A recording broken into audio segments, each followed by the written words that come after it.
without knowledge of their past history.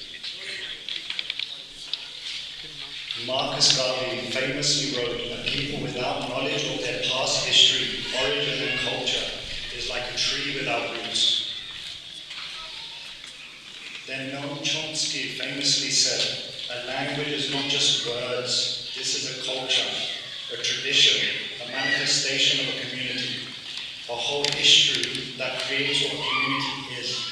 It's not just the embodiment of a people, but the embodiment of a language.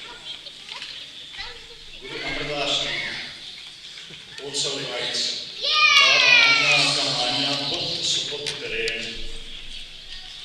where Satyapati tells us that talking about our history, telling our history to the youth, is such an important thing to make our children wise, to make our youth wise.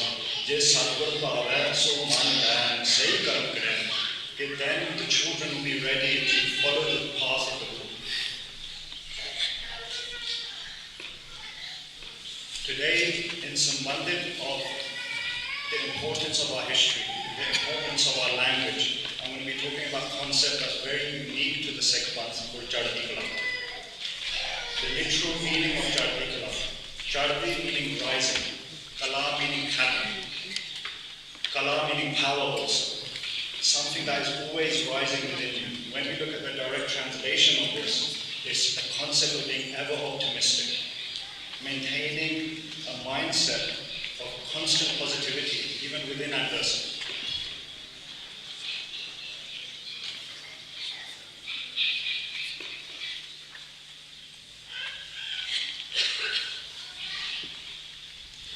When we look at the concept of Chardi Kala, this is always related to accepting the will of the Creator. This power comes from having faith in only one. When we have faith in one, there is no confusion. This is what makes us fearless. When we look at this, this is what gives the Sikh a mindset of fearlessness, gives them self-dignity, self-respect, due to this and their faith in their Guru. Chardi Singh famously says in their Upadesh, that when you are walking, sometimes in life we make mistakes and we fall over. When we fall over in the mud, it wouldn't be wise if we start rolling around in the mud. Chardi says, stand back up, wipe your clothes, wipe away the mud and carry on moving forward. Chardi Singh gave us this mindset of always moving forward, always having that mindset of being positive. Then Sadhguru Singh and also Sadhguru Jawand Singh gave the importance of the Punjabi language. When we look at our language, there's many examples in our language where after Sadhguru Jawand Singh created the Khalsa Panth, where within the Sikhs, due to the adverse times, there was a code language that was used within Punjabi, where such beautiful words would come up within the Sikhs that only the Sikhs understood. Always maintain a mindset of positivity. Satyapati, something that maybe a lot of people have heard, Satyapati says, Saba lakh se ek ladai, kabhi Gobind Singh naam ka. Satyapati put such a spirit within their Sikh that they were ready to fight against 125,000. This is things that have happened within our history. When one Sikh would be walking, they would say, Saba lakh, the Sikh aa gaya. This was a code language that was used within the Sikhs to instill positivity. The word Saba lakh, meaning 125,000, was related to the number one. Again, we every day say the word Swaya. There's Bashad here in front of us. A lot of people, when we walk to the front, we say Swaya. When we're saying that, maybe a lot of us don't even know when we're saying Swaya, we're trying to say, give us a little bit. But actually, when we look at the direct meaning of Swaya, it means one and a quarter. The reason for this is when we look at our history, when Sikhs were living in the jungle after the time of Guru Gobind Singh, when there was such a hard time on the Sikh Panth, where Sikhs couldn't even live freely. At this time, the Sikhs, when they would not even have that much to eat, Jado kisi ne kehna thoda do, when the smart Guru Sikhs, the wise Guru Sikhs would say, never say anything is less within the Guru Granth. They would say, Swaya Ayapro Singh Samdhan and Geke Thoda Jaya. This is something that is very unique to our Panth. Again, we see this within our langar as well. We never say langar thoda gaya or langar kat gaya. We always say langar mastana ho gaya. When we say langar mastana ho gaya, this means the langar has become carefree. This is such a beautiful part of our language. You can't find this anywhere else in any other culture. Where when we're talking we say Gambari Nastana, where we have a mindset of saying nothing is less. We also have this concept within our day-to-day lives. If a Sikh has gone to their shop, their own dukaan, when they come back and somebody asks them, what have you come and done? They will say, shop the dake aame. What does that mean? This means I've gone and expanded my shop and come home. They will never say I've closed my shop. This is something that's very unique to our community. This is an aspect of Chardi Kala. When we're looking at Chardi, when somebody passes away within our community, we say, oh, Chadai karke. Chadai da ki bhav hai.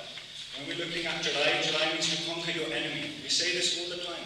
Oh, Chadai karke. Maybe we don't even think what that even means. This is our history. This is what makes us proud to be Sikh. When we're saying that somebody's passed away, we say, oh, Chadai karke. This means that you've conquered your enemy to instill that spirit within you. Even our case, which Guru Gobind Singh gave such importance to, something that I've even noticed that is becoming less and less within our regular vernacular. But the Sikh used to say, instead of saying case sukhane, case hari karne. To never say that koi cheez sukh jaave, because then it would be negative. Wo kehte si case hare ho jaan, make them evergreen. So this is also related to our ardas. Every day we say Jawand Singh naam Chardi Kala tere paane se wadka bala. We say naam Chardi Kala tere paane se wadka bala. Gal to puri hai. In Gurbani Sache Paatshah says naam taari sarn teri prabh dayal ke bari.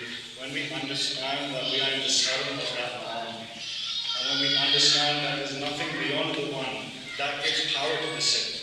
Because then they start realizing that everything is the will of the Creator. This gives us immense power. This is where Chardi Kala comes from. Sadhguru Ram Singh Naam, from the Naam of Sadhguru Ram Singh, this will give us a rising of power. Then we will realize that everything that we see in Tera hi pala hai, sare ede vich pala hai.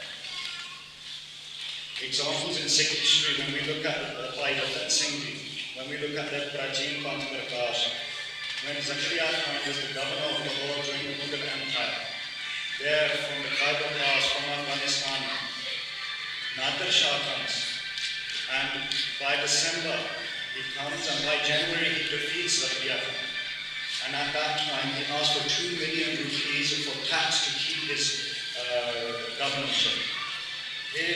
There's a person within Panth Prakash where Nader Shah asked Zakaria Khan, who are these Sikhs? Because when Nader Shah came into India, he stole over 20,000 of the Indian girls at that time. This is the kind of zulm that they were doing. And the Sikhs, they were living in the jungle. This is about 30 years after Guru Gobind Singh Ji does Narayan. After Sache Paatshah Ji, for political reasons, faked their death in 1708. 30 years later, Nader Shah comes. Zakaria Khan, just to remind the Satsang, this is the same person who cuts and gives the hukum to cut Bhai Dadu Singh's head off.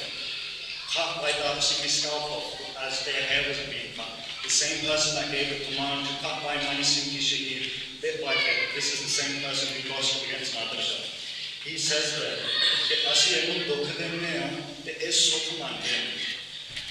when we look at that, Zakaria Khan, who is an enemy of the Sikh, says, we give this community so much pain, and in that pain they treat this as hafiz. This was something that our enemy also said about us. Again, later on, when this is finished and they finish explaining, Zakaria Khan explaining to Nader Shah what the material of these, what are they made out of. And at the end, what do they say? Even Nader Shah admits that with a community that has this type of spirit, even we will never be able to rule over these people. Definitely one day that they will have their own kingdomship, they will have their own sovereign rule. This is something that came across from their character, even though Sikhs were in less numbers at that time. This is the type of history that the Sikhs have been through. Even then, nobody could finish the Sikh month. Even during the Mahabharata history, where Pani Sahib was created into a jail, even at that time, nobody could finish the month. Even now, we should be proud of our history. What I said at the start, what can we gain from that? What would I like everybody to take away from what I'm saying? Within our culture, within our history, there's something hidden within there. There's jewels hidden in there. Something that we should be very proud of. We should never be shy of our history. We should never be shy of who we are as a people. Something we should look into. If anybody says to me, something with Wordsworth and let's have more discussion about my history so we can actually understand it. Talk in English if that helps in our understanding.